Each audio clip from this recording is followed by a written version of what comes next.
ఇక్కడ కేకే న్యూస్. ఈరోజు మరి బోడుప్పల్లో అక్రమ కట్టడాలు ఎక్కువ అయిపోయినాయి. దాంతోపాటు ఇక్కడ మనము 13వ డివిజన్ ఉన్నాము. 13వ డివిజన్లో ఇప్పుడు కొలువులైతే ఎవరు లేరు, ఇక నాయకులు దిగిపోయారు. ఇక దిగిపోయిన తర్వాత అక్రమ కట్టడాలు ఇక ఎక్కువ తక్కువ అయిపోతున్నాయి.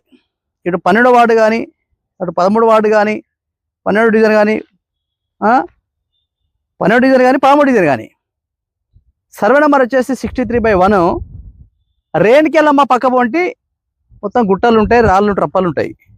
ఇదే దీని పక్క పొంటి 60 గజాలు ఈ రకంగా నడుస్తుంది. ఇక్కడ అక్కడ వర్క్ నడుస్తుంది, అక్కడ వర్క్ నడుస్తుంది. అక్కడ అన్ని సిమెంట్ ఇట్లా అడ్డుపెట్టాలి, అంత వర్క్ నడుస్తుంది. ఏ మాత్రం కూడా మరి ఎంఆర్ఓ ఏం చేస్తుంది, ఆర్ఏ గారు ఏం చేస్తారు, ఎందుకు పట్టించుకుంటలేరు? ఇది మేము ఎన్ని స్టోరేజ్ చేసినామంటే దాదాపు 60-70 స్టోరేజ్ చేస్తాం ఇదే గడ్డ పైన. భూ కబ్జాలు అవుతున్నాయని మరి నిజంగా పట్టభూములు అయితే నిజంగా పట్టభూములు అని చెప్పాలి. ఎగ్జాక్ట్లీ మనకు వెజ్ మార్కెట్ పక్క ముందు వస్తుంది. ఈ నుంచి స్టార్ట్ చేస్తే అక్కడ దాకా ఆ చివరి వరకు చూపెట్టాడు, చివరి వరకు